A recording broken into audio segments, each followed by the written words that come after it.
Gate कैसे खुला हुआ? इस वक्त कौन आया होगा?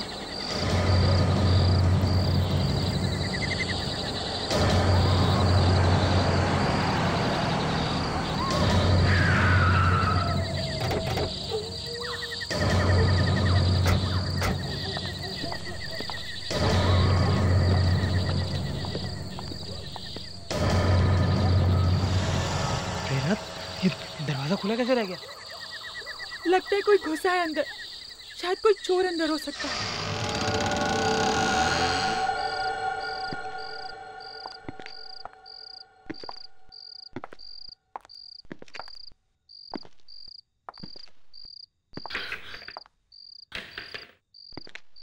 संभाल के।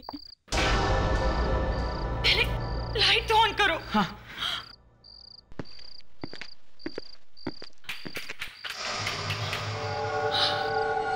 लगता है लाइट भी काट दी गई है। प्रेरणा, तुम जहां हो वहीं रुकना। तुम घबराना नहीं है। मैं अभी गाड़ी में से टॉर्च लेके आता हूँ। तुम यहीं रहना। हाँ,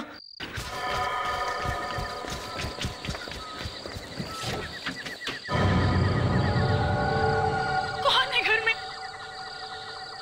कौन घुसा है अंदर?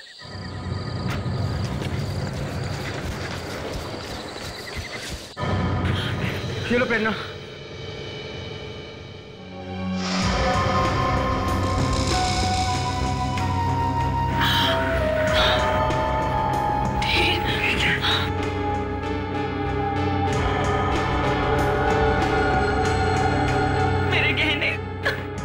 देखो प्रेरणा,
पुलिस को फोन करो। शायद वो अभी भी यहीं कहीं छिपा हो सकता है। हाँ, मैं करता हूँ।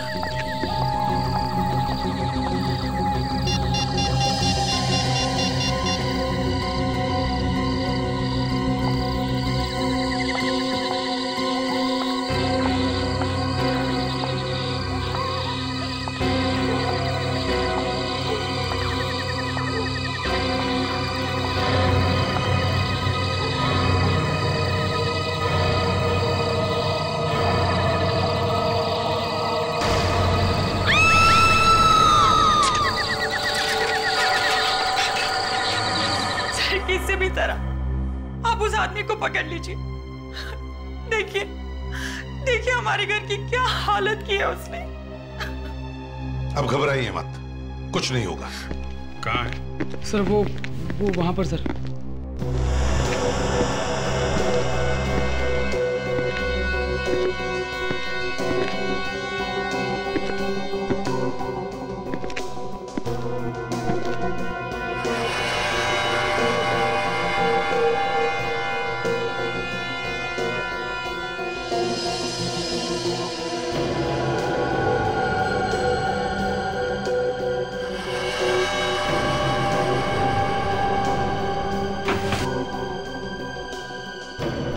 घर में सिर्फ यहीं पे निशान है और कहीं भी नहीं है।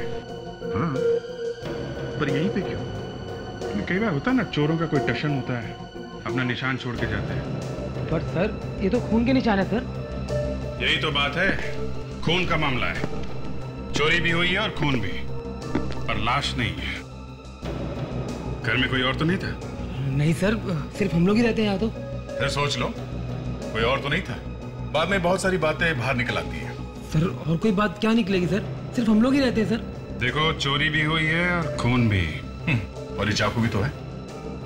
मुझे नहीं मालूम सर ये चाकू कहाँ से आया सर। हो सकता है 3-4 चोर हों और आपस में लड़ाई वड़ाई हुई हो। अरे यहाँ पे भी खून है। बस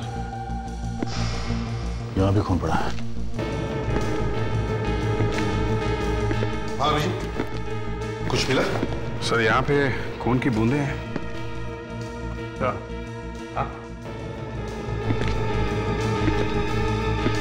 बहुत ज्यादा खून पड़ा हुआ है। यहाँ तो ज्यादा है। एक तो यहाँ है सर, और अंदर किचन में भी काफी ज्यादा खून पड़ा है। तो ऐसा लगता है किचन में किसी को चाकू लगा है और वहां से खून बहना शुरू हुआ। वहां से भागा होगा और यहाँ पे खड़ा होगा या फिर गिरा होगा यहाँ पे। तो प्रॉब्लम ये है सर, खून यहाँ से आगे बिल्कुल थोड़ा है सर। ये देखिए, ये जबकि खून यहाँ पे ज्यादा होना चाहिए था। और वेरांडा में तो सर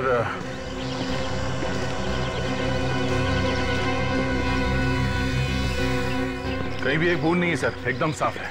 इधर भी नहीं है। तो सर खून की आखिरी बूंद यहीं पे है।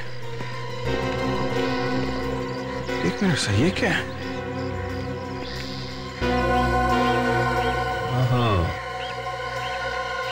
किसी इंसान की खाल लगी हुई है। ओह, तभी मैं सोच रहा हूँ सब उल्टा पुल्टा है सर। यहाँ पे किसी को चोट लगी है, मतलब कोई अंदर जा रहा था जब चोट लगी। शायद किचन में चाकू नहीं चला है क्या? शायद नहीं। तो सर चाकू पे खून तो लगा हुआ है। सर चाकू पे खून लगा हुआ है, फिर भी किसी ने किसी को चाकू से नहीं मारा, ये कैसे हो सकता है सर? फ्रेडरिक्स, बूढ़े आदमी को लेके आओ। Yes sir.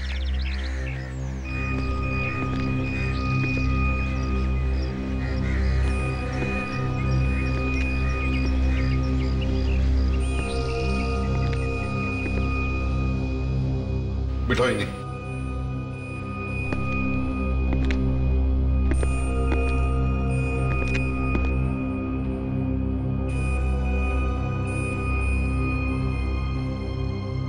इनका पैर चेक करो।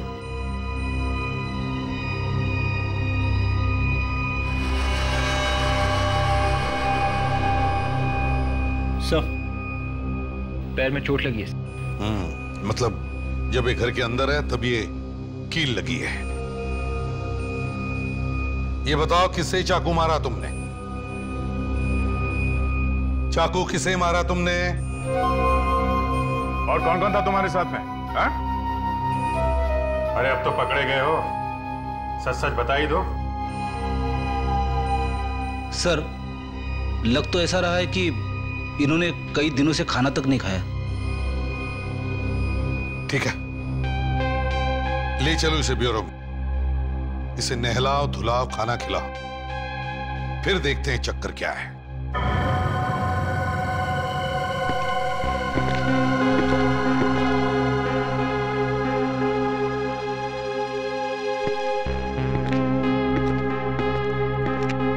बड़ी अजीब बात है, देखकर लगता है कि इन्हें एहसास ही नहीं कि आसपास क्या हो रहा है। ये सब ड्रामा भी हो सकता है सर। अभी जो ड्रामा तो नहीं लगता है, शायद इन्हें सचमुच एहसास ही नहीं है कि क्या हो रहा है। और वैसे भी कोई गरीब आदमी नहीं लगता है। इसने जो कपड़े पहने थे किसी अच्छे दुकान से महंगे कपड़े लिए हैं, और हाथ में अंगूठी देखी, बहुत महंगी है। सर कपड़े वपड़े कहीं से चुरा भी सकते हैं। सर इस आदमी की हालत बहुत खराब है, केस ऑफ डिमेंशिया हो सकता है। डिमेंशिया? हाँ सर, डिमेंशिया में इंसान सब कुछ भूल जाता है, उसे कुछ याद नहीं रहता। उसे खाना कैसे खाते हैं ये भी याद नहीं रहता, कौन है कहाँ है कुछ भी याद नहीं रहता उसे। अरे तो फिर पता कैसे चलेगा कि इसके कपड़ों में वो खून आया कहाँ से और वो चाकू कहाँ से आया इसके पास? ये बताना मेरे लिए मुश्किल है, लेकिन इतना मैं जरूर कह सकता हूँ कि ये आदमी किसी का खून नहीं कर सकता। बॉस चाकू के ऊपर जो उंगलियों के निशान हैं वो इसी आदमी के। देखा सर, मैं कह रहा हूँ इस आदमी का इस केस के साथ कोई ना कोई कनेक्शन जरूर है। साळुंखे, इस आदमी के कपड़ों पर जो खून मिला है वो, इसके कपड़ों पर जो खून मिला है वो AB पॉजिटिव। और इस आदमी का ब्लड ग्रुप? इस आदमी का ब्लड ग्रुप B पॉजिटिव। मतलब किसी ना किसी का खून तो हुआ है। हाँ, खून तो हुआ है। और ये कुछ बोलने को तैयार ही नहीं। किसी तरीके से लाश मिले तो बात कुछ आगे बढ़े। बॉस, इस आदमी के जूतों और कपड़ों में से जो मिट्टी मुझे मिली है उसमें कुछ अजीब अजीब तरीके की चीजें मिली है। क्या? जैसे एक तो लोहे पर जो जंग लगती है, रस्ट, वो मिली है, थोड़ी सी ग्रीस मिली है और कुछ अजीब तरीके के लोहे के छोटे छोटे टुकड़े मिले। और इतना ही नहीं, यही सारी चीजें मुझे उस चाकू पर से भी मिली। रस्ट, ग्रीस, लोहे के टुकड़े, इसका मतलब है सर कोई गैराज हो सकता है। सर एक फोन आया था सर, पीरी में एक लाश मिली है। पीरी में?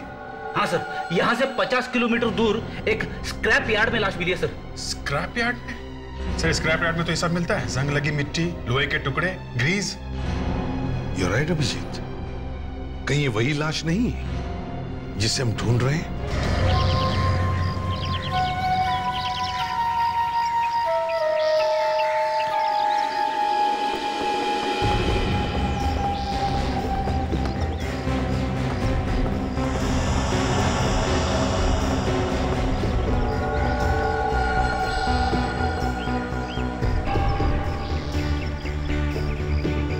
कपड़े देख के तो ऐसा लगता है किसी अच्छे घर की है।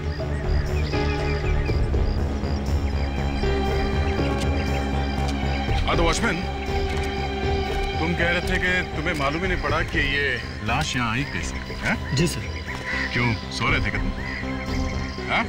वो ज्यादातर मैं यहाँ नहीं होता हूँ सर, और यहाँ कोई ऐसी चीज भी नहीं है जो चोरी हो जाए सर। मैं 3-4 दिन के बाद आज यहाँ आया हूँ सर, तो मैंने देखा ये मरी पड़ी है सर। आसपास देखो, इस लड़की का कोई सामान मिलता है क्या? ये कुछ ना कुछ तो लेके आई होगी ना। देखो, अच्छी तरीके से देखो सब। सर सैंडल पे कुछ लगा हुआ है सर।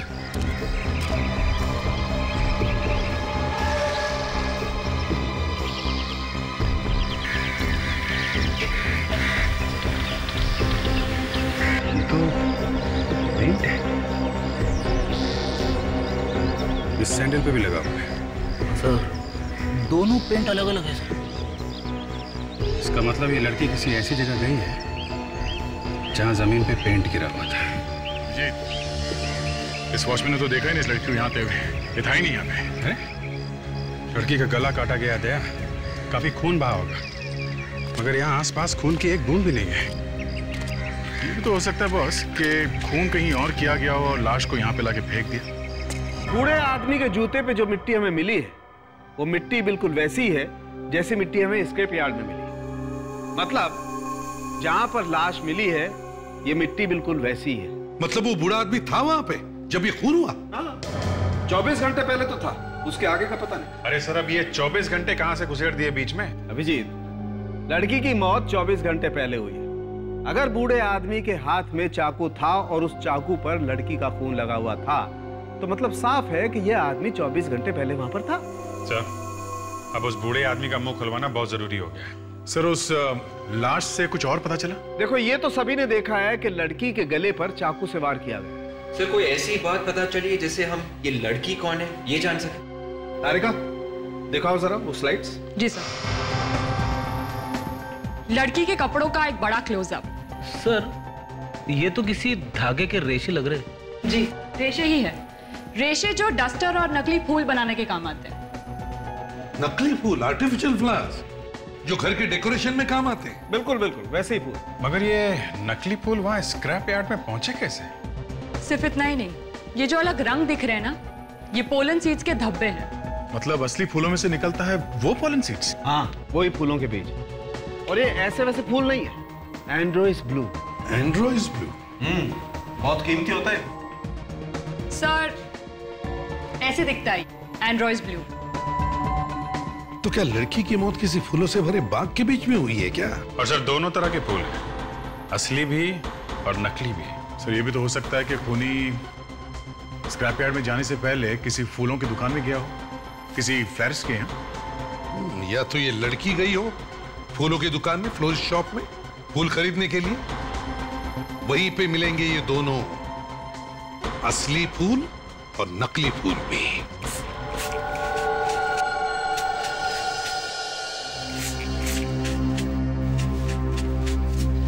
अच्छा, तो ये दुकान है जहाँ पे एड्रोइस ब्लू और ये नकली फूल दोनों मिलते हैं। लगता है इस फूल वाले ने कुछ गड़बड़ की है बस। ये ऐसे पेंट लगे हुए फूल रखते ही क्यों हैं आप यहाँ पे? उनकी ज्यादा डिमांड है मैडम, वही तो ज्यादा बिकते हैं। ये रंग जाएगा कि नहीं? निकल जाएगा, कल तक निकल जाएगा, बस घर जाके धोइएगा। ये क्या हुआ है? कुछ नहीं, थोड़ा सा रंग लग गया। थोड़ा सा? दूर से ही दिख रहा है। लेकिन लगा कैसे ये? बस यूं ही इधर कहीं। ये लोग असली फूलों के साथ नकली फूल रखते हैं और उसके बाद उस पे हाथ से रंग लगा देते। तो क्या हुआ, कोई गुनाह किया क्या? मैडम ये हमारा बिजनेस है, बिजनेस। मैं तुम्हारी शॉप पे आज के बाद दोबारा कभी नहीं आऊंगी। देखो, हम लोग सीआईडी से। ये फोटो देखो जरा। ये लड़की यहाँ पे आई थी क्या कभी? ये तो कल ही आई थी। ये लड़की आई थी? हाँ, कल उसने 15 बुके खरीदे। 15 बुके? जी, एक नहीं दो नहीं, पूरे 15। अरे लेकिन 15 बुके किस लिए? वो अलग अलग लोगों को देने के लिए। अच्छा, उसके कपड़ों पे भी ऐसे ही कलर लगा था कि जैसे इनके कपड़ों पे लगा है? उसमें मेरा कोई कसूर नहीं था सर, वही पेंट के डिब्बे से टकरा गई। कल वो लड़की फोन पर किससे झगड़ा कर रही थी, बोल रही थी कि वो उसके घर पर आने वाली है। मैंने तो उसके लिए टैक्सी भी बुला के लाई थी। तुमने उसके लिए टैक्सी मंगवाई थी? जी। कहाँ के लिए? वर्ली सी फेस। वर्ली सी फेस, ओके। वर्ली सी फेस जाके एक एक फ्लैट चेक करते हैं।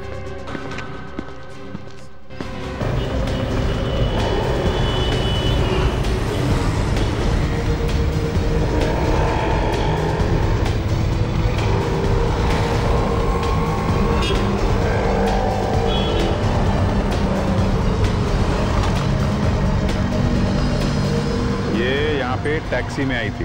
हाँ सर, फूलों वाली मैडम 15-20 गुलदस्ते लेके आई थी टैक्सी में। कौन से फ्लैट में गई थी वो मैडम? रुको रुको, मैं देखती हूँ।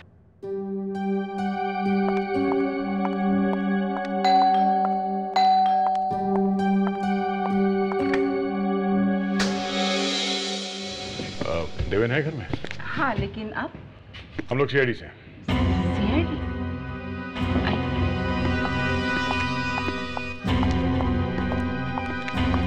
आप मिस्टर देवेन? जी, मैं ही देवेन हूँ। ये मेरी वाइफ है प्रिया, ये मेरी माँ। आप लोग जरा ये फोटो देखिए। इस लड़की को देखा है पहले कभी? ये तो नंदिता है। नंदिता? हाँ, नंदिता मेरे मैगजीन की एडिटर है। क्या ये नंदिता रात यहाँ करीब 10 बजे आई थी? जी आई थी। देवेन, तुमने मुझे बताया नहीं? नंदिता यहाँ आई थी? आप कहाँ थी जब नंदिता यहाँ पे आई थी? मैं कल किटी पार्टी में गई थी। और आप थी यहाँ पे? मैं शॉपिंग से लौट रही थी। ओह, इसका मतलब जब नंदिता यहाँ पे आई तो आप घर में अकेले थे?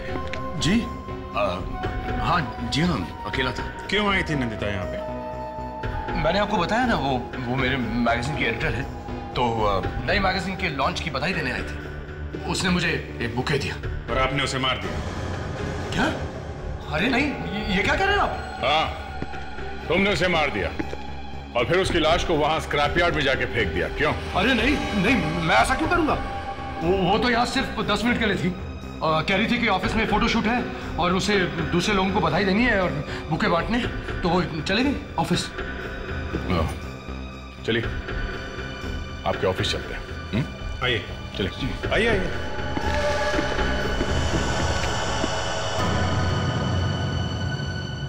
विश्वास ही नहीं हो रहा है नंदिता इस दुनिया में नहीं रहे। पता नहीं कैसे हो गया ये सब कुछ। वही तो हम भी ढूंढने की कोशिश कर रहे हैं कि ये सब हुआ कैसे। एक बात बताओ, नंदिता कल ऑफिस आई थी क्या? नहीं सर, शायद कल नंदिता ऑफिस आई नहीं थी। शायद मतलब? सर एक्चुअली कल हम बहुत बिजी थे। हमारी मैगजीन का इंटरनेशनल एडिशन लॉन्च हो रहा है, उसी के चक्कर में लगे हुए थे और किसी को ध्यान ही नहीं रहा। कमाल है, किसी को भी ध्यान नहीं रहा कि नंदिता कल यहाँ पे आई थी या नहीं। अच्छा ये बताओ, नंदिता का ऑफिस में किसी के साथ झगड़ा, किसी के साथ दुश्मनी? देखिए सर, जिसके साथ कुछ हुआ था। कौन है वो? वंशिका। प्रतीक, तुम्हारा दिमाग तो ठिकाने पर है। सो वो एक साथ ऑफिस में काम करते हैं तो छोटे मोटे झगड़े होते ही रहते हैं। और सर, उसकी कुछ और ही प्रॉब्लम थी। कैसी प्रॉब्लम? सर, उसके बॉयफ्रेंड ने उससे शादी करने से मना कर दिया था और इसी बात में उनके बीच झगड़े भी होते थे। क्या नाम क्या था उसका? सर, नाम तो नहीं मालूम, लेकिन वो अक्सर ऑफिस के बाद उससे मिलने जाती थी टैक्सी लेके कुलाबा। कुलाबा में कहाँ? सर, वो तो नहीं पता। किसी को तो पता होगा। आप में से किसी को मालूम है कि नंदिता कोलाबा में कहाँ जाती थी? सर, रूही को पता होगा। अब ये रूही कौन है? रूही नंदिता की बहन। काश मैं अपनी बहन को बचा पाती। अगर मुझे पता होता तो मैं शायद उसकी मदद कर पाती और शायद। हमें भी बहुत दुख है आपकी बहन की मौत का। ये लीजिए, पानी पीजिए। Thank you. रूही जी, आपके और नंदिता जी के संबंध कैसे थे? अच्छे ही थे। तो आपको उसकी हर बात के बारे में सब कुछ मालूम ही होगा। आप लोग साथ में ही रहते थे ना? सर, वो एक्चुअली नंदिता मेरी सगी बहन नहीं थी। ओह, सगी नहीं थी तो मतलब दुश्मन थी? हैं? कोई संबंध नहीं था आपस में आपके? नहीं नहीं, ऐसी बात नहीं है। मैं तो उसे अपनी सगी बहन ही मानती थी, लेकिन वो मुझे नहीं मानती थी। उसकी डैडी ने मेरी माँ के साथ दूसरी शादी की। उसने मुझे कभी माफ नहीं किया, ना ही माँ को। क्या आपको मालूम था कि नंदिता का अफेयर एक आदमी के साथ में चल रहा था? उसका एक बॉयफ्रेंड था। बॉयफ्रेंड? हाँ।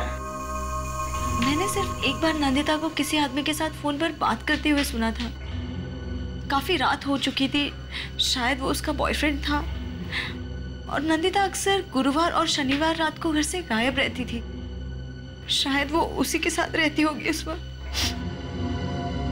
तो फिर रूही जी, आपको तो मालूम ही होगा कि नंदिता जाती कहाँ थी? नहीं नहीं? नहीं, सिर्फ एक बार शायद नंदिता को टैक्सी नहीं मिल रही थी, तब उसने करीब रात 11:30 बजे मुझे फोन करके कुलाबा में बुलाया था। एक रेस्टोरेंट था, फ्लोरा इंपेरियल, वहीं बुलाया था उसे पिकअप करने के लिए। उस दिन उसका मूड काफी खराब था और वो अकेली भी थी। शायद उसका उसके बॉयफ्रेंड के साथ झगड़ा हो गया था। ठीक है, अब जा सकती है। विवेक, जरा इन्हें छोड़ा। कोलाबा सर, नंदिता ऑफिस से कोलाबा के लिए टैक्सी मंगवाती थी। फ्लोरा इंपीरियल होटल, चल के देखना चाहिए। इस लड़की को पहचानते हो? हाँ सर, ये यहाँ पे अक्सर आया करती थी। इसका खून हो गया है। हाँ। ये पहले से ही यहाँ टेबल बुक करा लिया करती थी और सर ये ज्यादातर 12 नंबर टेबल पर बैठती थी। Table number 12? अच्छा, ये अकेले आती थी या इसके साथ में कोई और भी आता था? एक आदमी और आता था सर। कौन था वो? कुछ मालूम है उसके बारे में? टेबल नंबर 12 पर ज्यादातर विशाल रहता है। एक सेकंड सर। विशाल? जी सर। सर, विशाल। ये फोटो देखो, पहचानते हो इसे? जी सर, पहचानता हूँ। इस लड़की के साथ में जो आदमी आता था उसको भी पहचानते हो? नहीं सर। अच्छा, ये पैसे कैसे देते थे? कैश से या क्रेडिट कार्ड से? हाँ सर, कैश से। अच्छा, इस आदमी के बारे में कुछ और बता सकते हो आप लोग? हाँ सर, 1-2 बार उसने हमारा कार्ड भरा था, ये जानने के लिए कि सर हमारे होटल की सर्विसेज कैसी हैं। कार्ड दिखा सकते हो? हाँ जी सर। ज्यादातर लोग एड्रेस और टेलीफोन नंबर लिखते हैं उस पर। भागते चोर की लंगोटी सही। सर, ये रहा। माय गॉड, ये नहीं, तुम ऐसे नहीं मानो।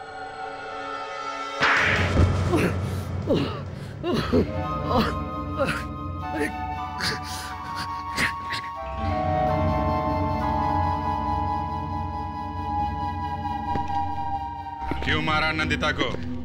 हाँ?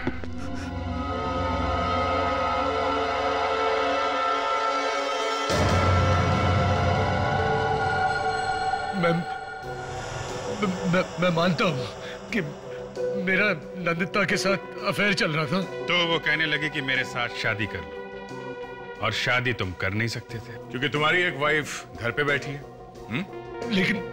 लेकिन मैंने उसे नहीं मारा। ये अचानक क्या हो गया तुम्हें देवेन, जो तुम्हें उसे मारना पड़ा है? कहीं ये तो नहीं कि उसकी हिम्मत इतनी बढ़ गई कि वो तुम्हारे घर में आई फूलों का गुच्छा लेकर? मैंने उसे समझाने की कोशिश की। हाँ हाँ, वो तो हमें अच्छी तरह से मालूम है। किस तरह से समझाया तुमने उसे? उसकी मौत तुम्हारे घर में आने के बाद हुई है, समझे? नहीं। कहां पे मारा उसे? घर में? और फिर ले जाकर के बाहर फेंक दी लाश उसकी? नहीं सर, नहीं। अच्छा, कोई गवाह है जो बता सके कि घर में कुछ नहीं हुआ था? तुम्हारी वाइफ थी घर में जब नंदिता वहां अचानक आई तो? मां थी? नहीं। कोई भी नहीं था घर में। अच्छा मौका था नंदिता का खून करने का। लेकिन मैंने उसका खून नहीं किया। जब वो मेरे घर से गई थी तो वो जिंदा थी। और तो और मुझे धमकी देकर गई कि दुनिया के सामने वो बता के ही छोड़ेगी कि सच्चाई क्या है। अब आई ना सच्चाई बाहर। फ्रेडरिक्स, उस आदमी को लेकर आओ। Yes sir. तुम्हारे पास गवाह नहीं है, पर हमारे पास गवाह है।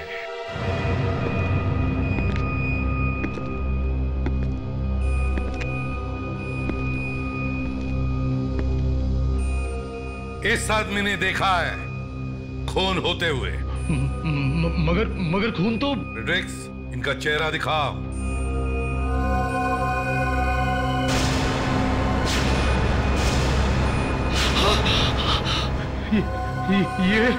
ये तो पहचानते हो इन्हें?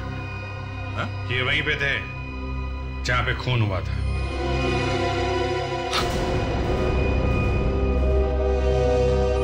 इतना डर लग गया कि मुंह ही घुमा दिया। ये मेरे डैडी है। डैडी? तुम्हारे डैडी और सड़क पे घूम रहे हैं? इनका नाम चंद्रकांत है। मैं और मेरी वाइफ इन्हें बॉम्बे के बाहर छोड़कर आए थे। क्यों? क्योंकि इनकी दिमागी हालत ठीक नहीं है इसलिए? शर्म आनी चाहिए तुम्हें। फ्रेडरिक्स, चंद्रकांत जी को लेके जाओ। चलिए। देवेन का अफेयर चल रहा था? मुझे तो पता ही नहीं चला। जिंदगी में ये दिन भी देखना पड़ेगा, मालूम नहीं था। पहले कभी आई थी वो घर में? वैसे तो किसी न किसी बहाने से आती ही रहती थी, पर अफेयर होगा ये तो। तुम्हारी नंदिता के साथ अच्छी दोस्ती थी? इनके साथ, देवेन की सौतेली माँ इनके साथ बहुत ज्यादा बात करती थी। तभी मुझे समझ जाना चाहिए था कि इनको मालूम था। ये क्या कह रही हो तुम? और नहीं तो क्या, देवेन ने आपको बताया होगा ना, तभी तो आप इतना घुल मिल के बातें करती थी। ये देखो, बिना बात की कोई कहानी मत बनाओ तुम। क्या बातें करते थे आप लोग आपस में? आप इसकी बातों पे मत जाइए, ये झूठ बोल रही है। मैं झूठ बोल रही हूँ? मैं झूठ बोल रही हूँ? एक तो मेरे हस्बैंड का अफेयर करवाया तुमने, और ऊपर से। प्लीज प्रिया, माँ को क्यों फंसा रही? इन्हें मालूम नहीं था। चंद्रकांत जी, अब ये फोटो देखिए, ये फोटो देखिए चंद्रकांत जी। अब यहाँ पे खून हुआ है। अब इस लड़की का खून हुआ है।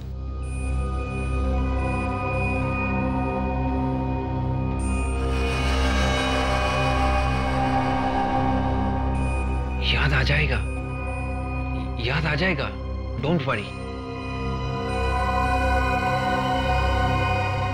देवेन, क्या इन्हें वाकई मालूम नहीं था कि तुम्हारा अफेयर चल रहा था नंदिता के साथ? हाँ? मालूम था?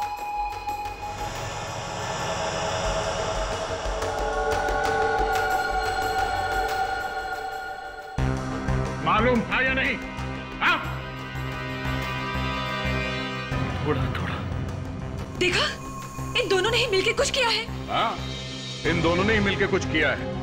पहले तो अपने बाप को ही घर से बाहर निकाल दिया। लेकिन मुझे तो इन दोनों ने बोला था कि उन्हें हॉस्पिटल में रखा है। और तुमने मान लिया? शर्म नहीं आई तुम्हें? पति रास्ते पर ठोकरे खा रहा था और तुम लोग घर में बैठकर गुलछर्रे उड़ा रहे थे। पैसों के लिए दूसरी शादी की है इन्होंने सर, और ये खून ये भी पैसों के लिए हुआ है। नहीं, ऐसी बात नहीं है। ऐसा ही है। नंदिता ने इससे कहा होगा मुझसे शादी कर लो, हाँ? पर ये प्रिया को छोड़ नहीं सकते थे क्योंकि घर में सारे पैसे प्रिया लेके आती थी। तो माँ और बेटे ने सोचा नंदिता को रास्ते से हटा देते हैं, न रहेगा बास न बजेगी बांसुरी। क्यों? मगर इन्होंने ये नहीं सोचा कि जिसे इन्होंने घर से बाहर निकाला उसी ने इन्हें खून करते हुए देख लिया।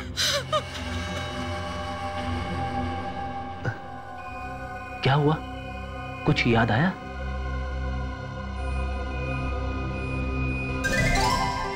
क्या हुआ सर? पता चल गया सर। बता दिया सर, बता दिया।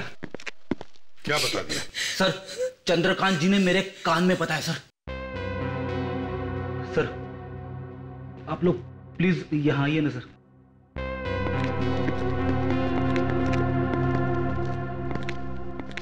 चंद्रकांत जी ने सिर्फ एक शब्द बोला सर। क्या? क्या बोला? बेल। बेल? हाँ सर, घंटी। घंटी? अभिजीत, एक बात समझ में नहीं आ रही है, ये जो बेल की साउंड, मेरा मतलब है ये घंटी की आवाज, चक्कर क्या है? सर, घंटी की आवाज से चंद्रकांत जी खूनी के बारे में कुछ बताना चाहते हैं। ये हो सकता है, ये हो सकता है। सर, मैंने सारी आवाजें डाल दी है सर कंप्यूटर में। गुड, अब शुरू करो।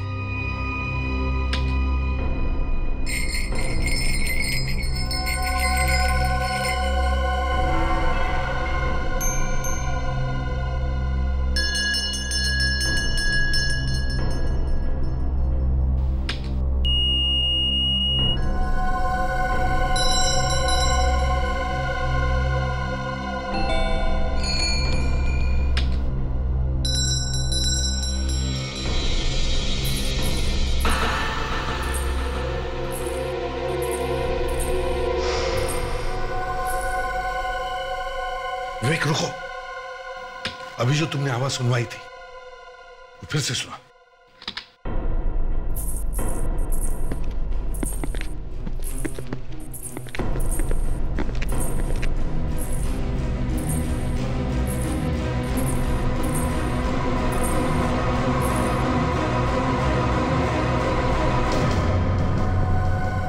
तो इस आवाज के साथ खूनी का कनेक्शन है सर।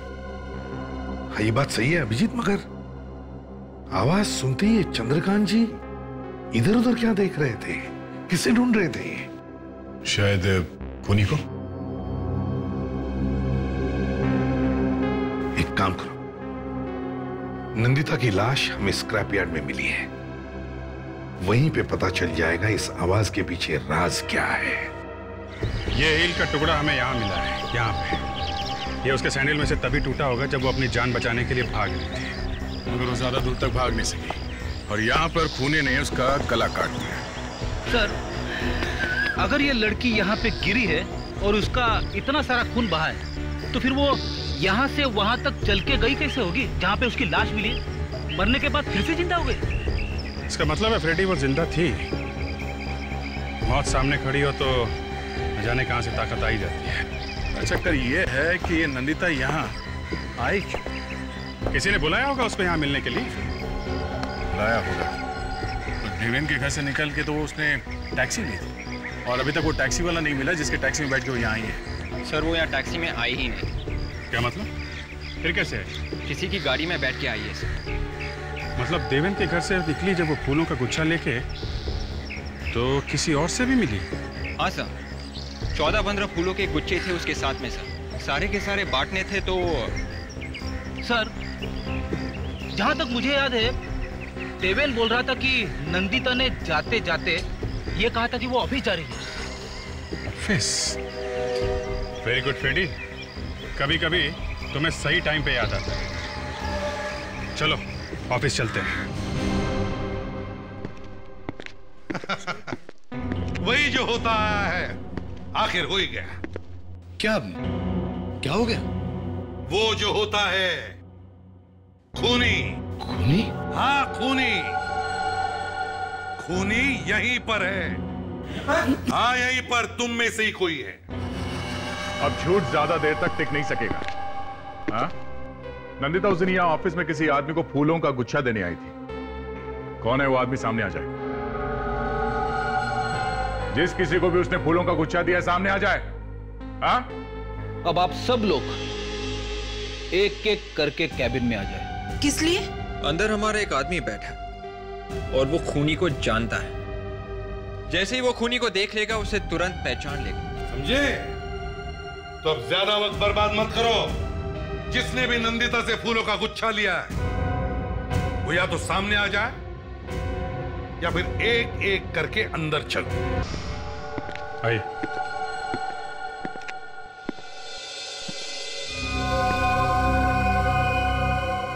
चंद्रकांत जी, जरा देखिए इन्हें। क्या पहचानते इन्हें?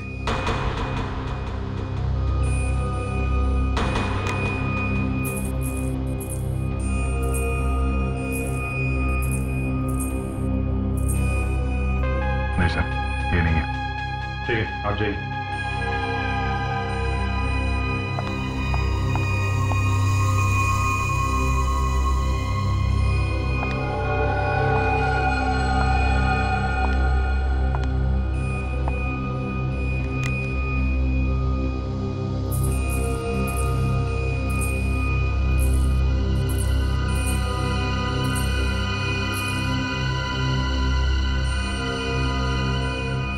मैं जाऊं? जी नहीं, बाहर रुकिए।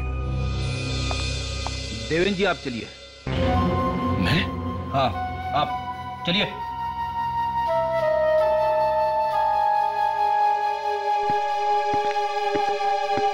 अगला नंबर आपका है प्रिया जी।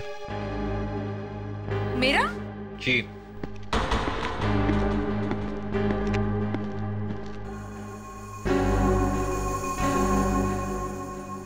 प्रिया जी को अंदर भेज दो। Yes sir. चलिए।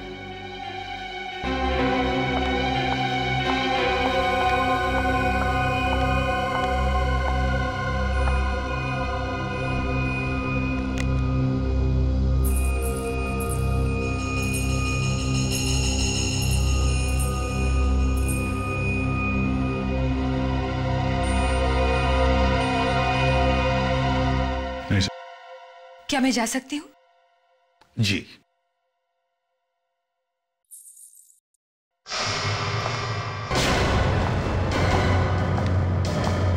एक मिनट प्रिया जी।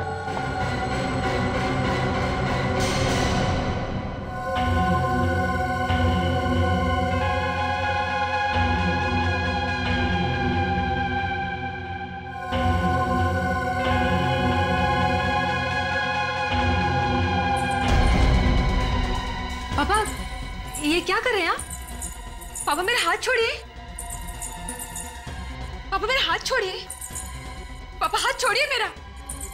पापा मुझे जाने दीजिए। छोड़िए। ये क्या कर रहे हैं आप पापा?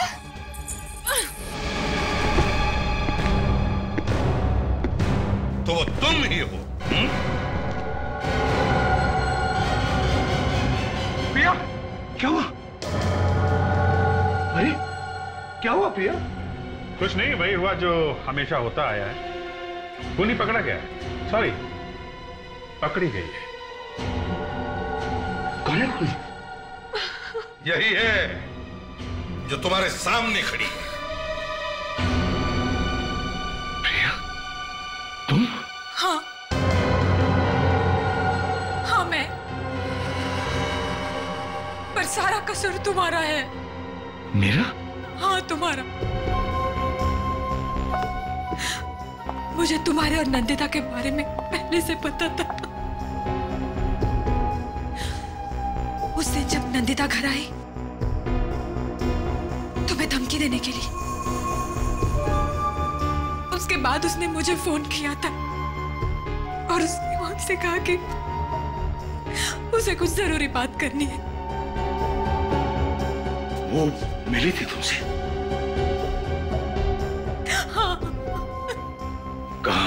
और कहां? स्क्रैप यार्ड, जहां पे इन्होंने नंदिता का खून कर दिया। मगर भगवान भी कैसा खेल खेलता है। जिस आदमी को तुम दोनों ने रास्ते पर फेंका था मरने के लिए, चंद्रकांत जी को, अपने पिताजी, वो उस वक्त वहीं पर थे और उन्होंने तुम्हें देख लिया खून करते वक्त। बेचारे ने गलती से वो फेंका हुआ चाकू उठा लिया स्क्रैप यार्ड से और किसी तरह से वहां बंगले में पहुंच गए। तुम्हें तो सजा मिलेगी, पूरी सजा मिलेगी, फांसी होगी तुम्हें।